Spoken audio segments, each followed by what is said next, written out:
Hello and welcome to the Learning to Slay the Beast podcast, a resilience podcast where we talk about all the challenging things that we're working to overcome, like anxiety, health, and relationship issues. My name is Sarah. Welcome to the Learning to Slay the Beast podcast. I'm happy to connect with you this week.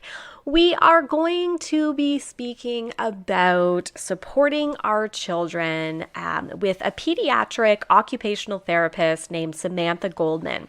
The focus today is really on how to explore new foods, what we can do to remove that mealtime battle. Samantha has a passion for helping children explore new foods and expanding mealtime. So we're going to learn from her about why it's important to connect at mealtime, how to end that battle, and how to get children on board with special diets that might be required. And then I also wanted to speak with her a little bit about occupational therapy. I keep hearing about occupational therapy, and it's not something that I'm familiar with. So near the end of the interview, we do kind of switch gears just to give a little primer on occupational therapy and in what situations it can be helpful.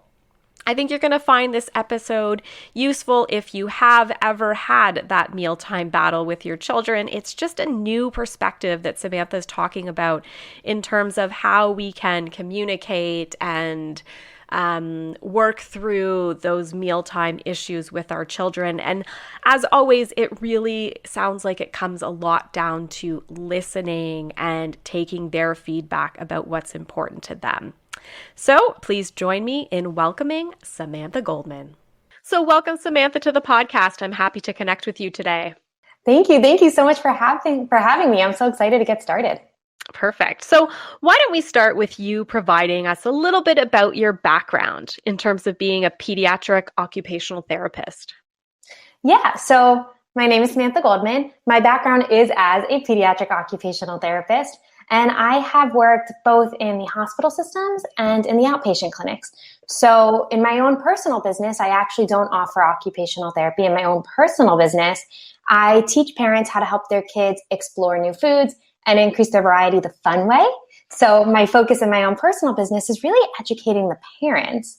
But then I do work elsewhere as a pediatric occupational therapist doing feeding and in the NICU.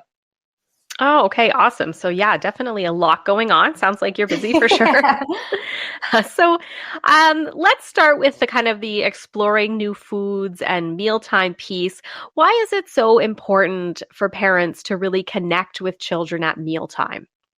It's honestly, I think that's probably one of the most important parts about feeding, because feeding is a relationship and that's what it is at its core. So we don't call it eating when it comes to kids. We call it feeding, because you are feeding your child. And from the very moment a baby comes out, when they are born, you're having a relationship with them when it comes to feeding. They're crying. You respond to their cue of crying. You give them the bottle. They respond to the bottle and you giving them the bottle and picking them up. When they're done, you read their cue that they're done and you keep going. And so it's a relationship built on trust too. And I think that's so important. And when it comes to kids having trouble with eating, sometimes that relationship and that trust gets broken. And it's kind of this awful spiral. So when it comes down to it, one of the first things we always do is we work on that relationship, because we want kids to want to come to the table. We want them to want to be there eating with you. And we want eating to be pleasurable for you. And none of that happens when you're not connecting at the table. Okay. Yes, that makes sense. Why it's definitely an important time. And so in terms of exploring new foods, I know it's something that a lot of parents have a challenge with, especially, maybe there's a reason why you have to incorporate new foods into the diet and things like that. So how can we approach getting children to explore those new foods? Well, anybody who knows me well knows that my core is about making mealtime fun and making it exciting for kids. And the reason for that is actually based on what we call the intrinsic motivation theory. And that is that we as humans do things that are pleasurable for us, things that we are internally driven to do. And kids are internally driven to play. Play is their main goal in life right now. It's how they learn their world. It's how they understand their world.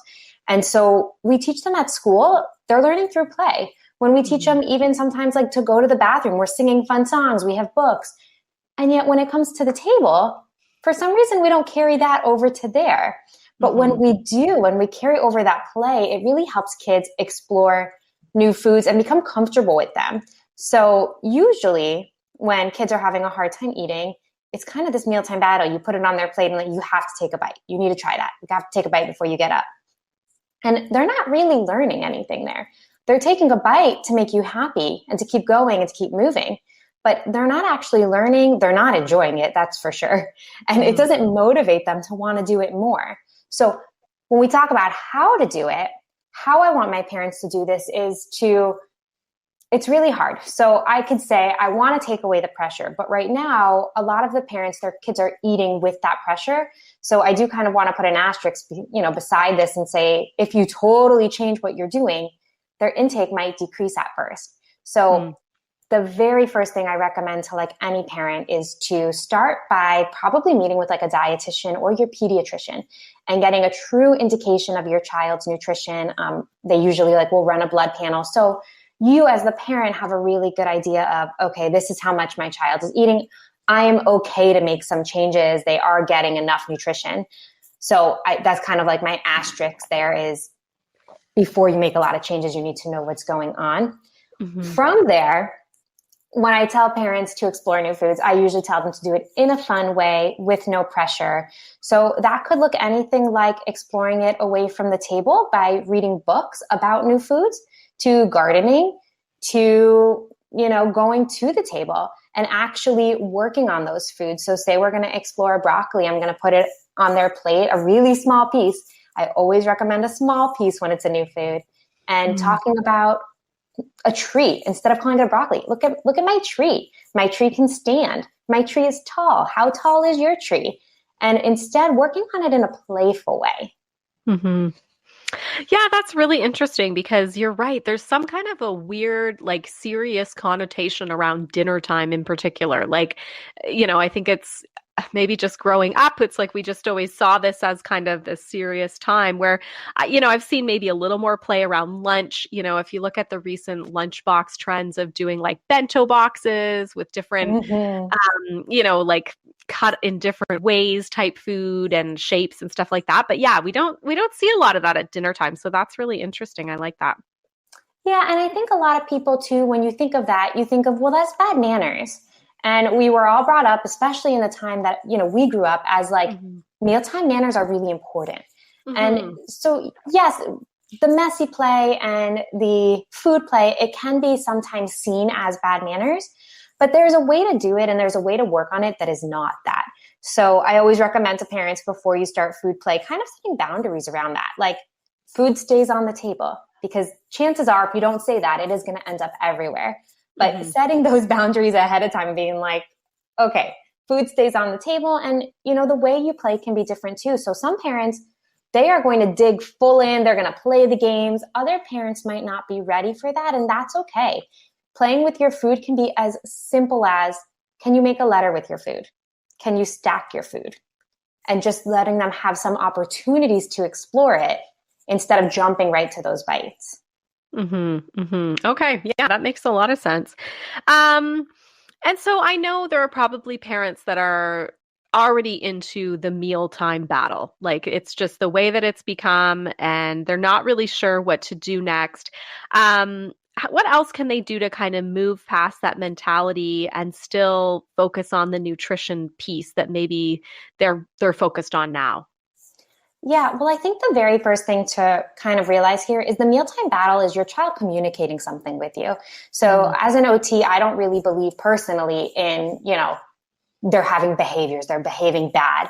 They are trying to tell you something. They might not know how, and it might come out in a way that is not as pleasurable as we would like, but they are having a hard time with something. And so honestly, the first part of that is figuring out what they have a hard time with. So difficulty at the table can be due to a whole bunch of things. It could be anything from medical concerns, GI, allergies. There's over 400 medical diagnoses that can cause eating challenges. Or it can be having a hard time with their sensory processing. So their sensory system isn't able to kind of intake that input and respond to it appropriately. or even something like their muscles in their mouth don't move the way that they're trying to.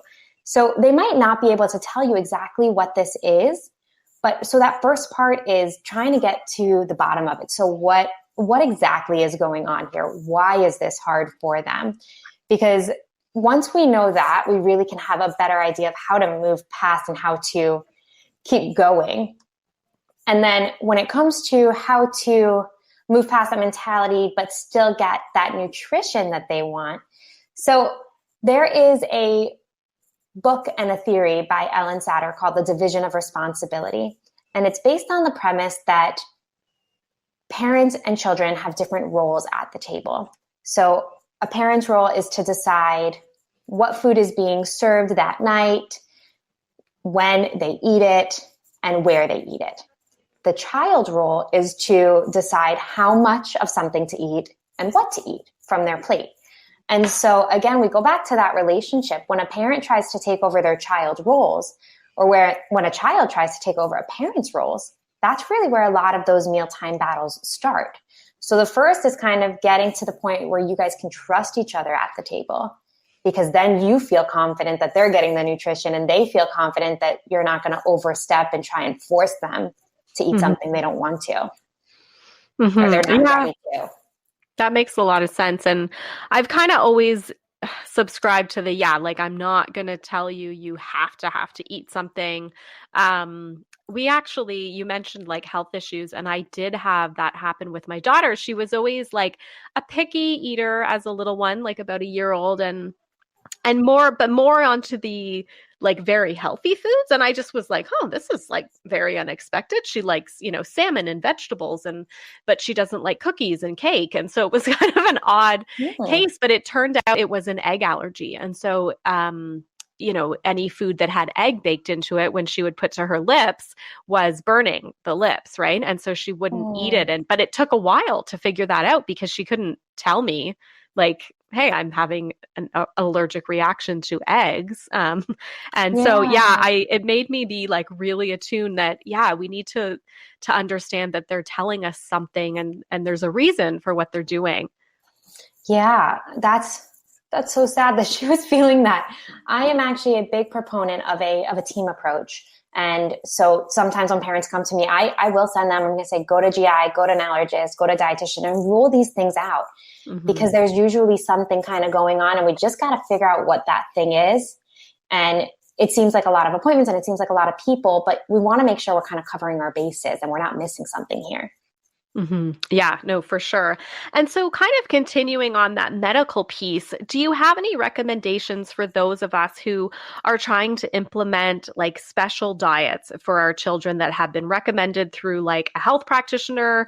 I know ketogenic diets are often used if a child has seizures, I've heard, as well. Like, for instance, my children have autoimmune challenges. So, we've reduced gluten, or some people have to reduce or eliminate foods completely for allergies. I just wondered, it could be a real struggle to make those changes and then also make it palatable for the child who's maybe used to eating something else. And I wondered if you had any thoughts. Yeah. So, I think that, gosh, that is like the hardest thing and it always happens to be maybe those one or two foods that your child actually really loves are the ones they can no longer eat. Yeah, and like mac and cheese or, Yeah, like that, exactly. Yeah. What I will say is there is a million bazillion things on the market now, and there's so many products out there. I mean, if you walk around, it does tend to be more of those pricier options at the health food stores and things like that. But if you walk around, you can almost find a, alternative for anything. Now, does that mean they're going to love that alternative is another story. So I actually would change or start to offer these in the same way that I would with any other new food. So I would do it as, I would consider it a non-preferred food, a new food. And actually something that I didn't talk about that I should have talked about when you asked about getting children to explore new foods is something called the steps to eating. And so I'm not sure if you've heard of this before. The steps to eating is a approach by the SOS approach to feeding. And it is based on the theory that eating a food is not as simple as we all think. So we think of food as picking it up with our hands and putting it in our mouth. But developmentally, when you break it down, kids actually go through about 32 steps to eating. And this ranges anywhere from being in a room, being okay with it being in a room, to touching it, to smelling it, to being okay putting it in their mouth, and then, finally swallowing it. And so when we do work with kids on exploring new foods, these are actually the steps that we go through. And we actually practice those steps. So I'll look and I'll put down a food and I'm like, okay, they're touching a step. So how do I kind of help them get to that next step comfortably? And then, okay, how do we get to the next step? And so if I, as a parent, was going to introduce one of these new options, I would do it in the same way. I would kind of put it on the plate as a non-preferred food. I always recommend to everybody also putting a preferred food on the plate because it kind of helps your child feel more comfortable. And I would explore it. Now, it's a little bit testy with kind of these special diets because sometimes you have to make a quick switch. Sometimes you find out like, oh, wait, they cannot eat this. And so that I would work really closely with your medical team on is how soon do these changes need to be made? How big of a deal is this? Because they might need some additional supplementation in the meantime. And how do you think, like a lot of what we've talked about, I can definitely see working, especially with younger children. So, you've got like a 4 or 5-year-old, maybe 3-year-old, but what about when you're getting into the older children or even like the tween age? Do you have any recommendations there where they're much more set in their ways in terms of what they want? They are. And oh my gosh, actually, I love working with older children and teens and tweens because it's a more collaborative approach. So as opposed to us kind of just putting things on the plate, you're working with them and you're getting them involved in it. Now, at first, they might not be so on board with wanting to make these changes, but usually as they get older, they do start to realize like, oh, wait, my friends around me are not doing the same things that I am. And so they're starting to want to work on that too. And I actually love to do kind of the same things. We still go through the same steps, but we do it in a way that's maybe a little bit more appropriate for an older child. And so actually in the SOS approach to feeding, that's called the food scientist approach. And so we approach this more from a scientific view of food. So we're talking about the senses. We're teaching them about their bodies. We're talking about the different kinds of foods. So we're going through a lot of education with them, as well as that kind of playful nature of it, but in a way that's more appropriate for an older child. Okay, yeah. So definitely more involvement, it sounds like, for the older children, for sure. Yeah, a lot more involvement. Okay, that's great. So I kind of wanted to switch gears a little bit to understand a little bit more about occupational therapy. I've, had so many people tell me that it can be so helpful and useful. And I just wondered if, other parents like myself aren't as familiar with it, if you could just give us a little bit more information about the support that you provide to children and families in that role. Yeah, absolutely. So I will say that what we do as occupational therapists with kids is very different from what we do as OTs with adults. So I'm going to talk about this only kind of from that kid point of view. But our job as occupational therapists is to help kids do the things they need to do and they want to do in life. And I know that seems so broad. And yes, our scope is that broad. And so we do talk about kind of like our activities of daily living is what people usually hear. So we help kids make sure they can get dressed. We make sure that they can do writing for school, that they can sit at school, that they can eat, go to the bathroom. All of these things that they need to do every day. Play is considered one of our occupations. So we make sure that they have these skills. Now, what people usually hear when it comes to OT is we're talking about sensory processing, we're talking about handwriting, we're talking about development. And so it is very broad. But usually we get a referral from somebody because they're having a hard time in one area of life and they're not able to fully participate in life as much as they would like to. Okay, yeah, that's interesting. That's a good way to look at it. And what about like mental health? Like, is there also like kind of like anxiety and different supports for different mental health issues? Yeah, so that's actually a really big push right now is occupational therapy actually started in mental health, which I find so interesting. And then during World War II, with all the veterans, that's how we actually became a little bit more medical. And now there's a big drive to get us back into the mental health world. And so, yeah, I mean, even when you look at feeding and eating can be such an anxiety provoking thing for children. We are working a lot on kind of that mental health component, on bringing down that fight or flight response, on organizing our bodies. And there's also a big push right now for health and wellness. So that general health and wellness of a child and their family. Yeah. Okay. No, that's great. That's really helpful. Um, this has been great. I wondered if before we wrap up, do you have any other pieces of advice or tips or tools that you want to share with listeners? Yeah, what I would like to say, just kind of everybody listening, is that even one small step makes a difference. So there is no small thing, small change that you do that, doesn't make a difference. So a lot of times it feels overwhelming and people kind of put it on their list like, okay, I know I need to get to this someday because it just feels so big. But even if you just start one teeny tiny thing, even if you just start being playful at the table with your child instead of focusing on taking a bite, even if you just start putting a safe food on their plate, if you just start giving them one teeny tiny new food a day, it doesn't need to be this big overwhelming thing. Just start small and start with something that feels like something that's sustainable for you, but no small change is irrelevant. Yeah, that's great. I mean, I think it takes the pressure off parents a little bit too to kind of be like, okay, you don't have to do everything overnight. It's can be like a staged approach. That's really helpful for sure. Yeah, absolutely.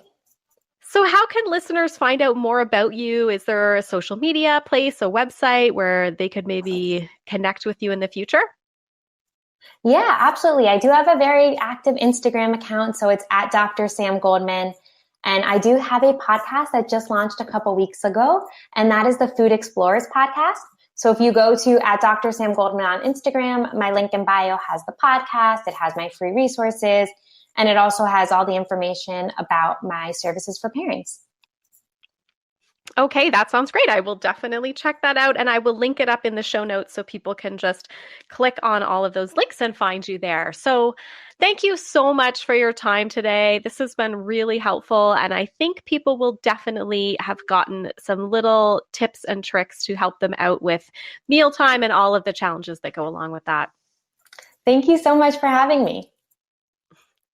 Thank you so much to Samantha Goldman for her time today on the podcast. I learned a lot about the mealtime piece, really about how to play a little bit. And I loved that she was able to parlay that into, well, what does that mean when it's a toddler versus a tween or a teen, and how we can do things a little bit differently, because I know that the battle can sometimes continue all the way through those ages, and it's not always just a simple, they learn how to try different things at a young age and move on.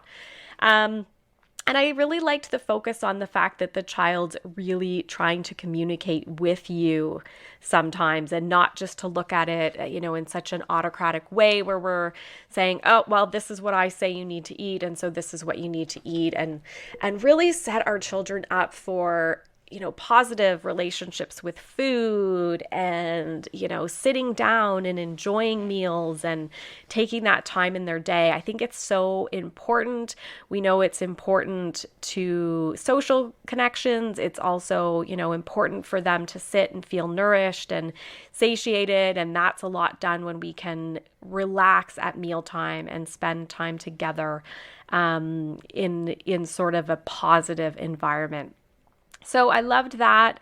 And then also her primer on occupational therapy, I found really helpful, just because it is something that is new to me. We've never worked with an occupational therapist, but something that I'm interested in looking into a little bit more.